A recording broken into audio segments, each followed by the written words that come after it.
आपका क्या पुरुषार्थ था? किसमें? पांच भौतिक शरीर में, ये पंचभूतों से बना हुआ, या आप में? आप भगवान के अंश हैं। क्या पुरुषार्थ? अगर वो एक आंख हटा देते हैं, उनकी मौज की बात है, वो एक से दिखाना चाहते हैं, उनकी वस्तु है ना। आपकी क्या है, मैं बता दो। आपका क्या है? आपका क्या है, आप बताइए। पढ़े लिखे गए आप तो भगवान ने बुद्धि दी है ना। बुद्धि का हरण कर ले तो फुटपाथ में कागज बटोरते घूमते है क्या आपके पास? में भोक्तव्यम कृतम कर्म शुभाशुभम। अभी आप उस कोटि के शरणागत नहीं कि आपके शुभ और अशुभों का विनाश हो गया हो, समझे ना। आप खुद स्वीकार करते हैं 2 वर्ष से भक्ति में। अब किस कोटि की भक्ति है 2 वर्ष में जागृत हो गई, वो आप देखो। इसके पीछे क्या होता रहा जन्म जन्मांतरों में, इसी जन्म में आप देखो। तो जो बोया है पीछे साल की फसल, खाना तो पड़ेगा ना। अब उसमें कह दें कि हमने बम्बूल बोया था, कांटे आ रहे हैं, भगवान ने जब से भक्ति शुरू की तब से कांटे खाने को मिल रहे हैं, गलत बात। पिछले वर्ष जो आपने किसानी में बोया, इस वर्ष वही खाओगे। अब जो बो रहे हो उसे तुम आगे फसल काटोगे। अभी इस कोटि का तुम्हारा ज्ञान या भक्ति नहीं आई जिसने जन्म जन्मांतरों के संस्कारों को भस्म कर दिया हो और विशुद्ध ज्ञान से प्रकाशित हो गया हो, तो फिर प्रश्न ही नहीं आएगा कि हमारा छीन लिया क्या? भ्रम, अज्ञान, मोह, पाप। भगवान क्या छीनते हैं? ये छीनते हैं। नहीं, लड़का छीन लिया तो भ्रम ही तो था, तो कि वो तुम्हारा पुत्र है। भगवान ही तो आए थे, तुम जान पाए क्या? तुम्हारे कर्म की भोग को देने के लिए उतने समय तक वो भगवान ही अंदर आए हुए थे पुत्र रूप में। तुम भ्रम से अपना मान लिया, रो बैठ के। तुम्हें भ्रम रुलाएगा नहीं। मेरा ऐश्वर्य छीन लिया, तो अनंत ब्रह्मांडों का ऐश्वर्य किसका है? भगवान का है। मुनीम बन के रहते तो ठीक से चल लेते, मालिक बन गए तो माया ने विध्वंस मचा दिया कि मायापति तो सिर्फ एक ही है, श्री हरि। तो मायापति कैसे बन सकता है? तो मेरा बेटा बेटा बन के रहता, मुनीम बन के रहता तो मालिक की संपत्ति। अगर मुनीम रहोगे तो घाटा मुनाफा में समान रहोगे। हमें तो पेमेंट मिल ही रही, जो घाटा पर वो मालिक का, जो मुनाफा हो मालिक। तो मुनीम बने नहीं, क्योंकि घाटा मुनाफा का तुम्हारे ऊपर असर हो रहा है। तुम हर्षित हो रहे और शोकित हो रहे। सिद्धांत हमारा ज्ञान छीना है, हमारा भ्रम छीना है। बात सत्य मान लीजिए। भगवान जैसा कृपालु कोई नहीं, अध्यात्म जैसा कोई मार्ग नहीं है। परमानंद प्राप्ति के लिए अध्यात्म मार्ग है। जब हम अध्यात्म मार्ग में चलते हैं तो इसमें एक गुप्त बात है कि अनंत जन्मों के पापों को भगवान भस्म कर देते हैं। पर जो उन जन्मों से पाप कर्म का फल निकालकर इस शरीर की रचना हुई है, वो हमें भोगना पड़ेगा। क्योंकि अब हमारी भक्ति चल रही। शरीर बनने के पहले जो हमारे कर्म थे उनके अनुसार शरीर की पूरे जीवन का फल लिख दिया गया है। इतने समय के बाद ये रोग होगा, इतने समय के बाद हाथ टूटेगा, इतने समय के बाद आंख टूट, हमारे कर्म के अनुसार। और भक्ति अब हम कर रहे हैं तो हमारी भक्ति पीछे के जो कर्म संस्कार जमा है उनको नष्ट कर दिया। आगे जो कर्म संस्कार भक्त हैं इसलिए गंदे होंगे नहीं। अगर भूल चूक से हो भी जाए तो भगवान उससे क्षमा कर देते हैं। रात न प्रभु चित चूक किए की, करत सुरत सहबार ही की। हृदय से देखते मेरा भक्त, क्षमा कर देते। पर इस शरीर का जो भोग आया है इसको भोगना पड़ेगा।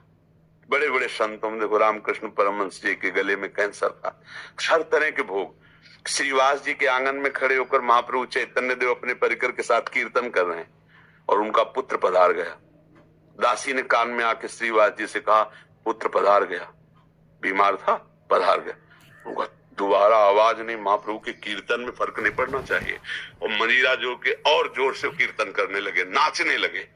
महाप्रभु चैतन्य देव रुक गए। उनका, श्रीवास मेरा मन कुछ सुस्त सा हो रहा है, कोई घटना घटी क्या? उनका, प्रभु क्या घटना कर सकती? जहां आप मंगल मूर्ति नाम कीर्तन हो रहा वहां घटना क्या कर सकती?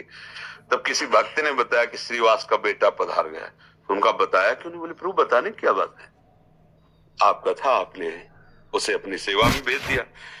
और जिस जीव को ये सौभाग्य मिले कि आप स्वयं कीर्तन कर रहे हैं और वो पधार रहा है, इसके लिए तो बड़े बड़े ऋषि मुनि याचना करते हैं। प्रभु कोई शोक की बात है, ये कोई दुख की बात है? ले वो आनंदित है। पुत्र पधार गया, वो आनंदित है कि उस जीव को जो सौभाग्य मिला। बड़े बड़े ऋषि मुनि ऐसी याचना करते हैं और वो कितने समय तक के लिए पहले ही निर्धारित हो चुका है, इसके बाद ये चला जाएगा। भैया अगर विवेक से देखोगे तो भगवान की कृपा तुम्हें दिखाई देगी। अविवेक से देखोगे तो लगेगा भगवान के साथ हमने क्या बुरा किया जो उन्होंने हमारा छीन लिया। और भगवान स्पष्ट कह रहे हैं, अवश्य में वो भोक्तव्यम कृतम कर्म शुभाशुभम। भोगना पड़ेगा तुम्हें जो तुम कर्म कर रहे हो। एक उपाय है, ऐसी शरणागति प्राप्त करो कि अहम भी समर्पित हो जाए, तो सब भस्म हो जाएगा। अभी उसमें प्रवेश ही नहीं हुआ है, उस शरणागति में तो प्रवेश ही नहीं हुआ, जिसे शुद्ध परमार्थ कहते हैं, उसका ककारा भी नहीं आता है, तो वो बात तो बनी नहीं। तो इसलिए बात को अंदर से हटाओ कि भगवान छीन लिए, भगवान कृपा कर रहे हैं, सच्ची मानो। हमारे जितने कर्म अगर हम पर टूट पड़े, हाँ, तो एक श्वास लेने लायक नहीं, हम ऐसे ऐसे कर्म किए हैं। इसलिए भगवान की कृपा मनाओ और भक्ति में आगे बढ़ो। तब तुम जब ऊंचाई पर पहुंचोगे फिर देखोगे कि पीछे की भी बात को, तो हर कदम में कृपा दिखाई देगी आपको। वो बचा लिया भगवान ने, कृपा की भगवान ने। अगर हमारे अनुकूल परिवार मिलता, अनुकूल संपत्ति मिलती, तो भोगों में फंस जाता, कभी इस आनंद को प्राप्त। कितने कृपालु भगवान, आपने मुझे वो दिया ही नहीं जिसमें फंसा जाता है, मुझे दिया ही नहीं। बड़े कृपालु, आपकी जय। ऐसे मनाते। अभी राग है भोगों में, परिवार में, संसार में, तो हमें लगता है कि भगवान बहुत बुरा करने वाले एक ऐसे हैं कि जो उनकी ज्यादा आरती पूजा करता है उसी की वो धुल देते हैं, उसी को पिटवा देते हैं, उसी को कर। ऐसा नहीं है। वो जो दिखाई आपको दे रहा है वो इसलिए दे रहा है कि अब आखिरी है, अनंत जन्मों का हिसाब इसी जन्म में होके खत्म खेल। अब हमें प्रभु के पास जाना है। भगवान पर दोष करने का तो हमें कभी समझे में नहीं आया। अगर आता तो हम कह देते, ऐसा कह देते हम। हमने आज तक ऐसा नहीं देखा है। जब कभी कहीं कोई हृदय में जलन हुई तो मेरे विचार की कमी हुई, मेरे आचरण की कमी हुई, मेरे भगवान की नहीं। सच्ची कहता हूं, उनका ऐसा प्यार है, उनका ऐसा दुलार है, मतलब करोड़ों प्राण हो तो भी उनके आगे बलिहार है। जहां मैं जला हूं वहां मेरी सोच गलत हुई है, मेरी चेष्टा गलत हुई है, वहां मैं जला हूं। उनकी कृपा में कहीं जलन नहीं है। हमसे गलती हुई है, तब इस बात का मुझे बोध हुआ बाद में कि हम गलत चिंतन किए, ये गलत हमारी चेष्टा थी, इसलिए मुझे वो जलन हुई। वो भगवान की तरफ से नहीं, वो क्रिया का फल है। अपने की तरफ से नहीं, वो क्रिया का फल है। भगवान की तरफ से तो कृपा ही कृपा है, कृपा ही कृपा है। बोलो हमारे ऐसे कोई पुण्य है कि हम वृंदावन आने लायक हैं? सोचो जरा, जिस वृंदावन के लिए बड़े बड़े महापुरुष, जो रज शिव सनकादिक याचत, सो रज शीस चढ़ाऊं, किशोरी तेरे चरणन की रज पाऊं। भला इस रज में हम आने लायक? श्री राधिका कृपा बिन सबके मनन अगम। मन से भी नहीं सोच सकते वृंदावन, आप तन से आए हो वृंदावन। आपके ऊपर कितनी कृपा लाडली की। यदि वो छीनने वाले होते तो तुम्हें भेजते ही नहीं यहाँ। सोचो। अच्छा, हनुमान जी को देख करके विभीषण जी के हृदय में भा कि अब मुझे भाव भरोस हनुमंता, बिनु हरि कृपा मिल। आप संत समागम में बैठे हैं, औ भाग्य। सुत दारा धन लक्ष्मी, पापियों के घर होए। संत समागम हरि कथा, तुलसी दुर्लभ। भगवान ने छीना नहीं, आपको दिया है। दुर्लभ मनुष्य दे, दुर्लभ सत्संग, दुर्लभ बर्फी रख दो जो बहुत बढ़िया दिखाई देती, 2-4 दिन में ऐसी फफूंदी और दुर्गंध हो जाए, क्योंकि उसका स्वरूप ही यही है। खाने क्या देखने लायक नहीं रह जाएगी।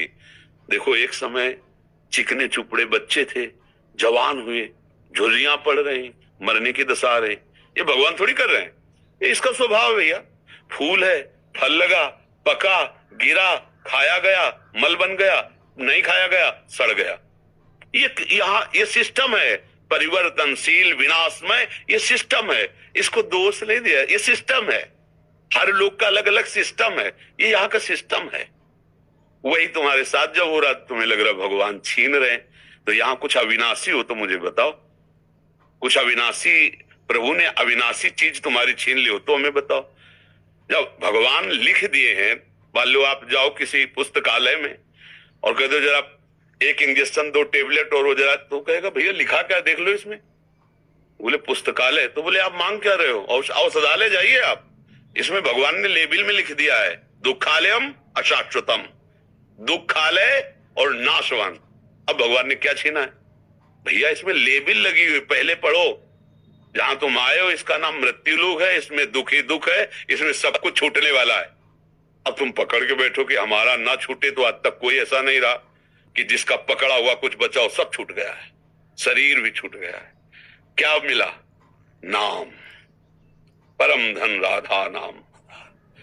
कबीरा सब जग निर्धना धनवंता नहीं कोई, धनवंता सोई जानिए जाके राम नाम धन, राधा नाम, कृष्ण नाम, श्याम नाम।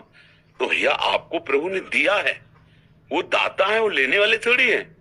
भूल से सरकारी संपत्ति पर कब्जा कर लो और जब सरकारी पार्षद आके छुड़ाए तब आप गाली दो सरकार को।